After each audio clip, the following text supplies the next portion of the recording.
सबसे पहले जो खोड़ा की यहाँ की सत्संग कमेटी है उनको हम बहुत बहुत साधुवाद, वो बधाई के पात्र हैं। उन्होंने आज संत शिरोमणि सतगुरु रविदास जी महाराज के जन्म जयंती पर ये प्रोग्राम हर साल ही करें। वैसे तो हर साल ही होता है ना, हर साल होता है। और इन्होंने जो मान सम्मान, वास्तव में मेरा तो पहली बार इधर मौका लगा आने का, लेकिन इतना मान सम्मान दिया कि वास्तव में दिल खुश हो गया। इनको बहुत बहुत साधुवाद। इन सभी के परिवार में गुरु महाराज अन्न धन के भंडार भरे, सुख शांति लाए। माता बहनों और नौजवान साथियों, छोटे छोटे बच्चों, आप सभी जो 10-20 मिनट 30 मिनट हैं, क्योंकि मुझे भी अब निकलना भी है। कोई नहीं, ठीक है, ठीक है, बस रहने दें। इसलिए थोड़ा शांति का दान देंगे। वैसे तो मैं बार बार कहा करता हूं, हम जिस महान संत के शिरोमणि गुरु रविदास जी महाराज के सत्संग में आए, और आज का ये सत्संग केवल उनके जन्मदिन के उपलक्ष्य में इस जनता को बताने के लिए था। मेरे सच्चे बादशाह सतगुरु रविदास जी महाराज ने कैसे कैसे हमारे लिए, धन्यवाद जी तीरथपाल जी, कैसे कैसे मेरे सच्चे बादशाह सतगुरु रविदास जी महाराज ने इस समाज को सुधारा, उद्धार किया, कैसे कैसे संसार के अंदर आए। लेकिन मैं दुर्भाग्य कहता हूं, मैं कहा भी करता हूं, बार बार कहता हूं, गाने की कोई दिक्कत नहीं होती। गाना आप चाहे कहीं से कुछ भी गाओ, लेकिन कम से कम अगर विकता का 2 वाणियों का नंबर आ जा तो कम से कम अपने पहले पर ध्यान दे ले कि मैंने क्या गाया, अब तू दूसरा क्या गा रहा। कहा करता हूं मैं, कहा साखी कहीं शब्द कहीं कैसी रोड़ मचाई। अगर साखी कहीं कहें शब्द कहीं कहें तो रोड़ है। साखी कहीं शब्द कहीं कैसी रोड़ मचाई, हर जैसे खीर पर साग गेर दिया कैसा स्वाद बनाई। अगर खीर पर साग गेर का खान लगो स्वाद नहीं आता। विद्वान वही हुआ करते हैं अगर वो अपने कहे अनुसार केवल आगे को चले, पीछे को ना हटे, उनको विद्वान मानता हूं। जैसे हम आज अभी एक साधना बाणी गाई थी, बाणी का कुछ भाव था, अजियन सुत एक लाया गडरिया, पाल पोस के कर दिया साना। समझे ना? अर्थात कहने का तात्पर्य था, एक गडरिया बकरी चुगा रहा था। बकरी चुगाते चुगाते उसे जंगल में एक छोटा सा शेर का बच्चा अपनी मां से बिछड़ गया, वो मिल गया। वो उस बच्चे को अपने साथ ले आया। जैसे ही साथ लेकर आया, बकरियों में ही रहने लगा, खेलता खाता, जवान भी हो गया। लेकिन सब कुछ उसने गुण जो थे वो बकरी वाले सीख लिए, क्योंकि उन्हीं के साथ रहना था रात दिन का, ऐसे ही बोलना, ऐसे ही उनके साथ में खाना पीना सब कुछ चलता रहा। जब वो जवान हो गया काफी दिन का, ऐसे ही गडरिया रोज भेड़ों को जंगल में लेकर के जाता था, बकरियों को। वो शेर भी उनके साथ जाता था। एक दिन जंगल में वो असली वाला आ गया, समझ गए ना? उसकी नजर शेर पे पड़ी, बकरियों पे पड़ी पहले, शेर तो बाद में दिखा। जैसे ही नजर पड़ी, शेर ने दहाड़ मारी बड़े जोर की, सारी बकरी वहां से भाग ली। अब जो वो शेर था, समझना गहराई से, जो वो शेर था वो भी बकरियों के साथ साथ भाग लिया। शेर को बड़ा दुख हुआ। दुख तो होता है ना, अगर कोई मेरी ही बिरादरी का व्यक्ति किसी और बिरादरी में जाके मिल जा तो दुख आपको भी होगा। उसके बिरादरी का था, दुख हुआ। उसने उसको जाकर आगे रास्ता रोक लिया। बोला, रे एक बात बता, तू भाग क्यों रहा? तू क्यों भाग रहा? तू मुझे ये बता। बोला, मैं भेड़ हूं, मैं इसलिए भाग रहा, मैं बकरी हूं। बोला, मूर्ख, तू तो शेर है। बोला, मैं शेर कैसे हूं? क्योंकि जब तक हम ज्ञान नहीं कराओगे, चाहे वे कोई भी विद्वान हो, चाहे साधारण संत हो या वो समाज हो, तब तक ज्ञान होने वाला नहीं। ये काम संतों का हुआ करता था, लेकिन आज की संगत ही संतों को ज्ञान करवाने लगी, उल्टा हो गया। बोला रे तू तो शेर है, तू क्यों भाग रहा है इसके साथ में? रोक, उसे रोक लिया, भेड़ भाग गई, गठेरा भी भाग गया क्योंकि शेर असली आ गया था, जबकि वो शेर के साथ में रहता रहा था। रोक लिया, रोक के उसे ले जाकर कुएं पे खड़ा करा, बोला इसमें झांक के देख। जैसे ही शेर ने उसमें झांका, उसको अपना ही प्रतिबिंब उसमें दिखाई दिया। उसने उसकी ढब को देखा जो सामने उसके जैसा ही खड़ा हुआ था। बोले मैं तो तेरे ही जैसा हूं। बोले वही तो मैं तुझे समझाना चाह रहा, मैं तू मेरे जैसा है, तू फिर भाग क्यों रहा उनके साथ में? बोला चल मेरी साथ। पहले बकरी की ढाल बोलता था, चल मेरी साथ में। बकरियां, वही बकरी जिनकी साथ में रहा, उन्हीं बकरियों के पास में जाकर जैसे ही उसी शेर ने दहाड़ मारी, सारी बकरी भाग ली। क्यों भाग ली? विचार करने योग्य बात है, क्यों भागी? क्योंकि उस शेर को अपना ज्ञान हो चुका था कि मैं शेर हूं। और बकरियों को डर किससे था? उस भेड़ वाले शेर से था, असली शेर से डर था, क्योंकि उसका ज्ञान उसको हो चुका था। सारी भागी वहां से। इसी तरह मेरा समाज, मैं थोड़ी कड़वी बात भी बोलना करता हूं, मेरा समाज अपने रूप को, अपनी ताकत को, अपनी सत्ता को भूल गया। याद रखना, मेरी माताएं बैठी हुई हैं, यही माताएं सती अनुसुईया हैं। जिस सती अनुसुईया को तो जानते होंगे ना भाई, जिस माता सती अनुसुईया ने ब्रह्मा विष्णु शिव जी के क्या बना दिया था? जानते हैं ना, बच्चे बना दिए थे, उनके बच्चे बनाकर पालने में लुटा लिए थे। माताओं, आप वो सती अनुसुईया माता थी। जिन आप माताओं ने उन भगवानों के बच्चे बनाकर पालने में लुटाकर 6 महीने के बच्चे बनाकर लेटा दिया, आप उन भगवानों से भी बड़ी हो, लेकिन तुम ही थाली ले लेकर उन्हीं के मंदिरों में जाकर माथा रगड़ो, इस महान संत के मंदिर में नहीं जाती। बड़े कौन है? आप बड़ी हो या मैं बड़े हैं? यही मेरा पुरुष समाज है। इसी समाज ने, कृष्ण तो भगवान था ना भाई, कहते हैं ना, इतिहास कहते हैं ना भगवान है। मेरी माताएं बहनें बहुत अष्टनवमी 8 पे पेड़ेर में बना हुए हैं, जन्मदिन मनाती है ना। एक बात देखो, ध्यान से सुनना, एक कली के द्वारा महाराज रविदास जी ने खोल खोल के साफ बता दिया। एक कली है नहीं, वह किस तरह गोपी लुट्टी भिल्लो ने उनको एक अर्ज, उस कृष्ण मथुरा जी में जन्म लिया, मथुरा जी में जन्म लिया, मारे कंस बलवान, हर एक भील के बाण से कृष्ण ने तजे थे। एक भील के, भील कौन थे? पता किसी को भील कौन थे? वो आप थे। लेकिन मेरा समाज भूल गया, अपनी ताकत को भूल गया। कैसे इसकी ताकत इसे याद आवे मुझे पता नहीं चल रहा। हम जिस महान संत के सत्संग में बैठे, क्या हमने कभी इस पर गौर किया? शायद नहीं किया, क्योंकि हम इसका सत्संग भी करते हैं। आज हमारे पास में धन है, ये धन का ही चमत्कार है। अगर यहां भंडारा कर रहे, सत्संग कर रहे, यही है ना भाई।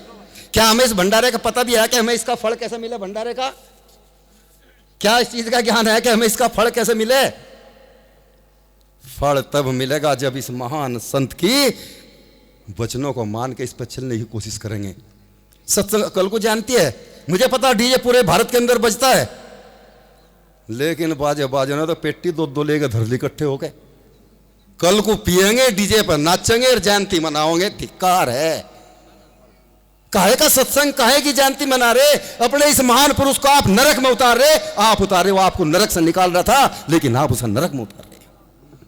शर्म आनी चाहिए मेरे समाज को। कैसे नहीं, रुक जाओ, कैसे इस महान संत के बारे में आपको बताता हूं।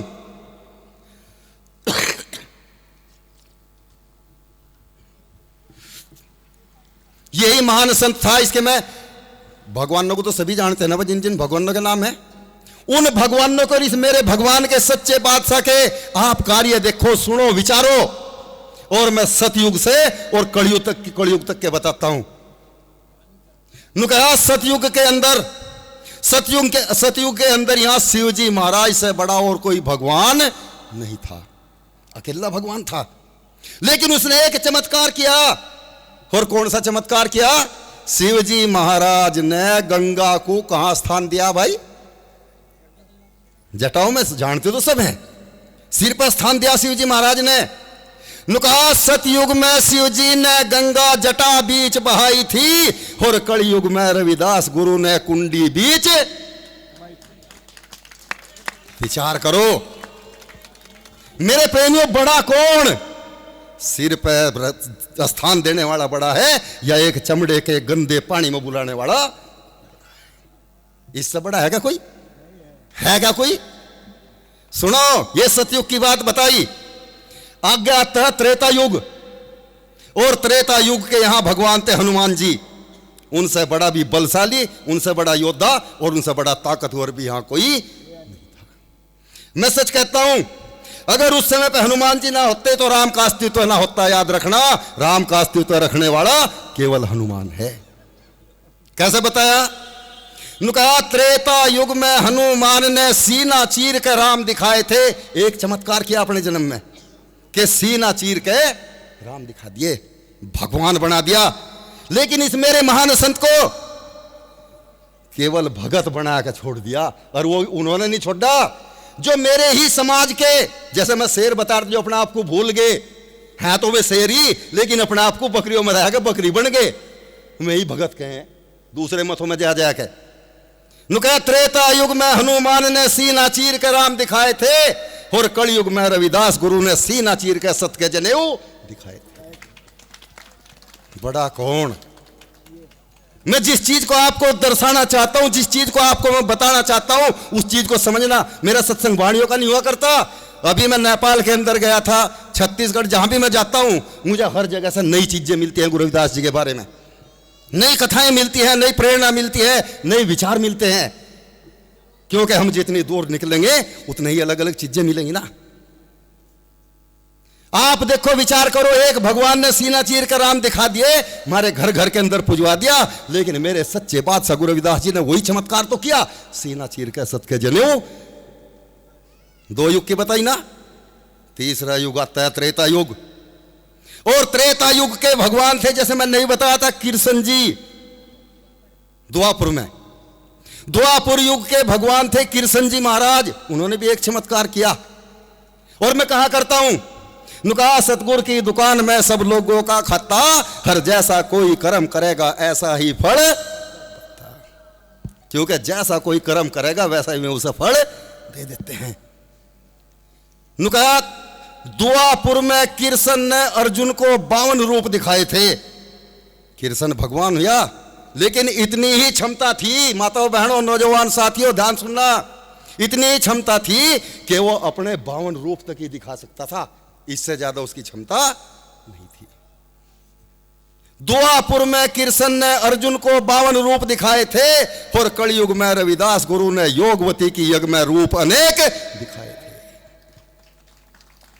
विचार करके देखो इस महान संत के बारे में प्रेमियों। वो तो 52 रूप दिखा, इतनी क्षमता थी। लेकिन मेरे सच्चे बादशाह गुरु रविदास जी महाराज अगर योगवती की यज्ञ में, जिस समय यज्ञ रचाई योगवती ने, महापंडित आगे, मुख्य अतिथि तो जैसा आपने भाई महाराज जी को बुला लिया, फर्ज करो मुख्य अतिथि है ना, और यहां कोई और आ जाता है उनके साथ में खाना खाने से इनकार कर दे, जोर तो आपको पड़ेगा ना। लेकिन अगर विद्वान होंगे तो वो विद्वान उन्हें इजाजत दे देंगे, महाराज आप जी लो, बाद में ही जिम लूंगा।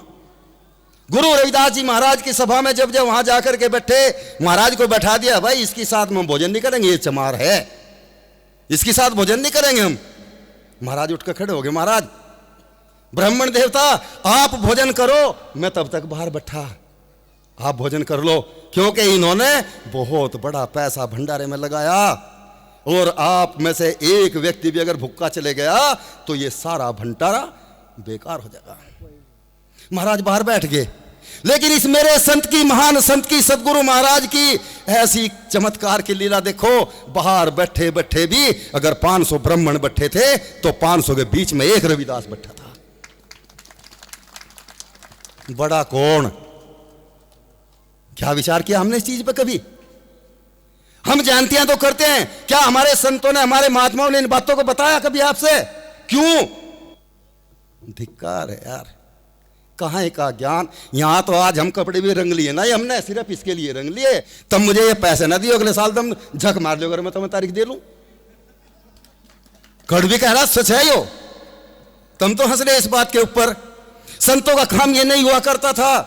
मैं बार बार कहा करता हूं, कबीर साहब, गुरु रविदास जी महाराज, नानक साहब, उन्होंने तो एक नीति बनाई थी संतों ने, क्योंकि उस समय मेरा समाज गरीब था। अगर कोई बीमार होगा तो उसके पास इलाज के लिए पैसा नहीं हुआ करता था, अगर कोई गरीब था तो उसके पास कपड़े नहीं बना करते थे। उन महान संतों ने, कबीर साहब के बारे में कभी देखा भाई कहीं भीख मांगी? बताया किसी ने? नहीं मांगी ना, क्योंकि उनका अपना रोजगार था। गुरु रविदास जी महाराज ने देखा कभी किसी से भीख मांगी? नहीं मांगी ना। नानक साहब ने मांगी? नहीं मांगी ना। उनके सबके पास में घर से सक्षम थे। उन्होंने सत्संग इसलिए जोड़ा था समाज में कि मेरे समाज के अंदर 10 मिनट बैठ कर, 2 घंटे बैठ कर सत्संग करें। ये आप यहां पैसे धर रहे ना सभी, मैंने बताया का धरो, किसी और संत ने बताया का धरो, ये तभी से चले आ रहे। वे संत थे, उन्होंने एक विचारधारा इस समाज के लिए बनाई थी। मेरे समाज के जो गरीब व्यक्ति थे 2 घंटे सत्संग करते थे, जितना पैसा यहाँ इकट्ठा होता था इस पैसे से बीमारों का इलाज करवाते थे, भूखों को रोटी देते थे, नंगों को कपड़ा देते थे। आज तो मेरे जैसे महात्मा थारे कितने भी गरीब हो, थारे तन पता तैर कर चल पड़े। समाज का सुधार हो जाएगा क्या? मंच पर अच्छी अच्छी बातें बोलने से, दीवारों पर अच्छी अच्छी लाइनें लिखने से कभी समाज नहीं सुधरा करते। अगर समाज सुधरते हैं तो समाज के जिम्मेदार लोग सुधारा करते हैं। जिम्मेदार भारे जैसे चोर उचक्कों से समाज को खतरा नहीं है। एक चोर गांव के अंदर बढ़ जा, ज्यादा ज्यादा 10 घरों को नुकसान करेगा, 10 घरों को। मेरे जैसा अगर समाज सुधारक, सामाजिक व्यक्ति गांव के अंदर बढ़ जा तो पूरे गांव को नुकसान देगा, याद रखना। अपने महात्माओं से कहो, आज हमें नहीं आवश्यकता मंदिरों की, बुद्ध विहारों की, अंबेडकर भवन की जरूरत ही नहीं है। नु कहा ना, आवश्यकता आविष्कार की जननी है। जिस समय जिसका आविष्कार करने की जरूरत हो, दूसरे समाज की तरह उस चीज का आविष्कार करो। आप नहीं कर सकते, आपके महात्मा नहीं कर सकते, कोई नहीं कर सकता, मैं नहीं कर सकता। अगर समाज के अंदर मेरी विचारधारा अच्छी हो तो मेरे साथ में लग के समाज के अंदर school, ITI, polytechnic, degree college, medical college, hospital, इनके निर्माण करो। जगत गुरु रविदास महाराज की क्या हम करेंगे? महाराज की। क्या हम अपनी विचारधारा बना रहे? आने वाला भविष्य बहुत गंदा, याद रखना। अरे समाज के लिए अच्छे अच्छे कार्य, विचारधारा, संत महात्मा बना। गुरु रविदास जी महाराज थे, आज कम से कम 20 देशों के वैज्ञानिक इन पर रिसर्च कर रहे। गुरु रविदास जी महाराज के बारे में कई बातें पता चली। गुरु रविदास जी महाराज बहुत बड़े वैज्ञानिक थे, बहुत बड़े अर्थशास्त्री थे, बहुत बड़े समाज सुधारक थे और बहुत बड़े नेता भी थे। तभी तो उन्हें संत शिरोमणि, क्या शिरोमणि की उपाधि आज तक किसी को मिली क्या भाई? मिली किसी को दुनिया के अंदर? इसे ही मिली ना महान संत को।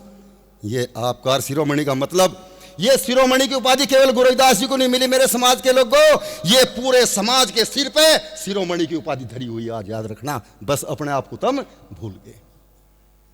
याद करो प्रेमियों, थोड़ा बुरा लग रहा होगा लेकिन जो बात मैं कर रहा हूं एक सच है। यहां मत विचार करना, अपने घर खाट पर लौट करके विचार करके देख लेना। ये हमारा कैमरा लगा हुआ है इनका, संजय जी का, इसके माध्यम से आप यूट्यूब पे देख लेना। जब भी सुनोगे ये चीजें तभी आपको एक नई प्रेरणा देकर जाएंगी। अपने बच्चों को सुनाओ।